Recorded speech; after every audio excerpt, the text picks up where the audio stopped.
Students, have you ever heard about microorganisms and viruses? No? Don't worry, because today teacher Nana will assist and help you to understand what is actually microorganisms and viruses. Enjoy your video, students! So basically, at the end of this video, students should be able to identify the main characteristic of microorganisms and viruses, which are bacteria, protozoa, algae, fungi, and also virus. Do you know what microorganisms are and how many types of them are? Let's learn everything about them. They are organisms that consist of one single cell that called as unicellular organisms. These organisms are very small. That is why we call them as microorganisms. You may also know them by other names like germs or microbes. Alright, to observe microorganisms, we need specific instruments like microscope. Microorganisms comes in many sizes and forms, and in ancient times, some investigators had already questioned whether or not the disease human being had may be caused by organisms invisible in plain sight. This is when they started investigating microorganisms. And then one lone hawk was the first investigators that start observing microorganisms. And in 17th century, microscope and investigators are done with them, which allow other scientists to continue learning how diseases were caused or how they could be cured. And then next, do you know that there is estimated to be about 2 to 3 billion different species of these little guys, which is microorganisms. And the best thing that we can't live without them: oxygen to breathe, food to eat, and thank you microbes, because they generate oxygen in the atmosphere, and then they also fix nitrogen in our soil so that plants can grow, forming the form of our food chains. In this video, we are going to look at a few of them and what they do, either good or bad. Microorganisms is basically divided into 5 main groups. Can you fill in the missing letters to work out what they are? Pause the video and have a think. Do you get them all? Yes, such a good job, students! Basically, there are 5 types of microorganisms that we will gonna learn today, which are bacteria, protozoa, algae, fungi, and virus.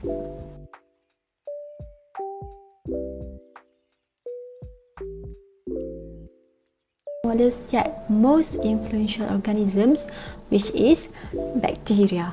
Bacteria, sometimes called prokaryotes, are microscopic single-cell organisms that lack a nucleus and other membrane-bound of organelles. Most bacteria have the same major parts of a protective cell wall, a cell membrane, and also a strain of DNA. This is the main characteristic of bacteria, which are it have plasmid, ribosomes, chromosome, capsule or slime layer, cell wall, plasma membrane, and also cytoplasm. And sometimes mini bacteria also have flagella with like structures that help them move, and all bacteria reproduce by binary fission where they grow until they split into 2 new identical cells bacteria. And bacteria are very diverse, where they have adapted to live in every type of environment on Earth, including areas of high heat, extreme cold, high acid, or high salt content. They are basically round root or spiral shaped, and some are easily wiped out by medicines, while some resist them. Other 3 large groups or domains that biologists use to classify living organisms, bacteria, make up 2 of them: archaebacteria and eubacteria. And for your information, bacteria that live in your intestine help you to digest your food. Humans even use bacteria for everyday purpose, where they use bacteria to make yogurt, cheese, and also medicine. We all have noticed the cottony growth on a leftover bread, and it happens with many food items when they are left open, especially in moisture condition. But have you ever wondered why I exactly get this cotton-like substance here? What it is made up of?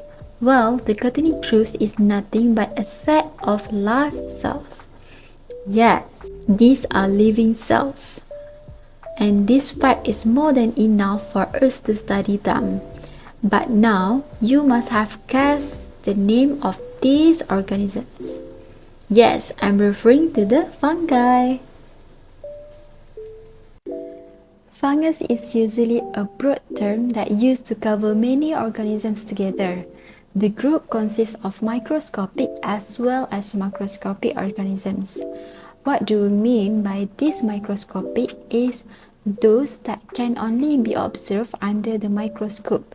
So the cottony growth that you find on a stale bread can be included in this category.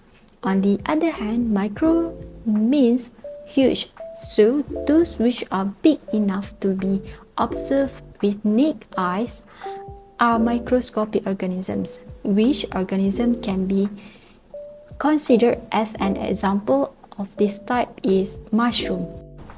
So, these are the main characteristics of the fungi, which are firstly, fungi do not contain any chlorophyll. Thus, fungi are heterotrophs, either parasites or saprophytes. Next, fungi also have cell wall that created by chitin. Next, fungi exist in the form of mycelium, which is made up of a network of threads that called as hyphae. And then last but not least, fungi are unicellular microorganisms. Next, what is algae? Occupying the bottom of the food chain, they are photosynthetic, where they take energy from the sun and release oxygen into the environment. Pretty important as it means we can breathe and survive. They use the energy to produce carbohydrates, which form the base of many food chains. I bet you didn't know that algae-based ingredients also pop up in ice cream, drinks, lipsticks, and also toothpaste. So this is the main characteristic of algae, which is it consists of unicellular microorganisms like Chlamydomonas species and multicellular organisms such as the brown algae and also Fucus species. Some algae have flagellum to move in water. Like plants, algae have chloroplasts and are therefore autotrophs. And last but not least, algae live in ponds, lakes, and also ocean.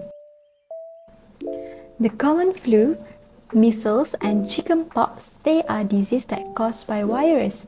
What is virus? Virus is found almost everywhere on earth. They can infect animal, plant, fungi, or even bacteria. Viruses are not classified as prokaryotes or eukaryotes, as they are much smaller than a bacterial cells. In fact, an electron microscope is needed to view the most virus. Most scientists do not consider a virus is alive because they lack of some characteristic of life. So without wasting any more time, let's take a look at their characteristics. So basically, virus is not cellular organism. It does not carry out any life process outside of the cells. It reproduces living cells by injecting their genetic material into the host cells. And virus is made up from DNA or RNA. Capsid is made from protein. An example of virus is bacteriophage and also HIV. So, this is protozoa. As the name suggests, proto stands for primitive, while zoan means animal. Wait a second. How is it primitive to animal? Yes, they are unicellular in nature.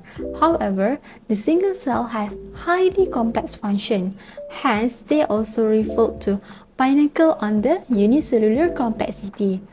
Well, they have eukaryotic cellular structure.